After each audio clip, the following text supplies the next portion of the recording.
Hello, എല്ലാവർക്കും മമ്മൂസ് വ്ളോഗ്സിൻ്റെ ഇന്നത്തെ വീഡിയോയിലേക്ക് സ്വാഗതം. ഇന്നൊരു ആമ്പൽ കുട്ടിയാണ് കേട്ടോ. എൻ്റെ ആദ്യത്തെ കളക്ഷൻസിലെ ഞാൻ വാങ്ങിച്ച ആമ്പലാണ്.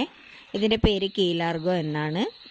ഒരു വ്യത്യസ്ത നിറമാണ്, ഒരു ലൈറ്റ് ഷെയ്ഡാണ്. പക്ഷെ ഭയങ്കരമായിട്ട് സൗന്ദര്യമാണ് ഇതിൻ്റെ ഇല വെരിഗേറ്റഡ് ലീഫാണ്.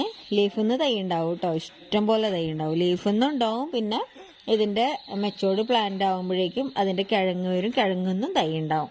ഇഷ്ടംപോലെ തൈ കിട്ടിയിട്ടുണ്ട് എനിക്കിതിൻ്റെ. അപ്പോൾ ഇതുപോലത്തെ നിറത്തിൻ്റെത് ഈ ഒരു ലൈറ്റ് ഷെയ്ഡിൽ വരുന്നത് കുറവാണ്. പക്ഷെ നല്ല ഭംഗിയാണ് കേട്ടോ. ലൈറ്റ് ഷെയ്ഡാണെങ്കിലും നല്ല ഭംഗിയാണ് കാണാനായിട്ട്. ലീഫിൻ്റെ പ്രത്യേകതയാണ്. ലീഫ് വെരിഗേറ്റഡ് ലീഫിൽ ഇങ്ങനെ ലൈറ്റ് കളർ വിരിഞ്ഞ് നിൽക്കുമ്പോൾ നല്ല ഭംഗിയാണ്. അപ്പോൾ ഇത് നിങ്ങളുടെ കയ്യിൽ ഉണ്ടെങ്കിൽ ഇവിടെ കമൻറ്റ് ചെയ്യാം കേട്ടോ. ഇഷ്ടമായെങ്കിൽ ലൈക്കും ചെയ്യുക.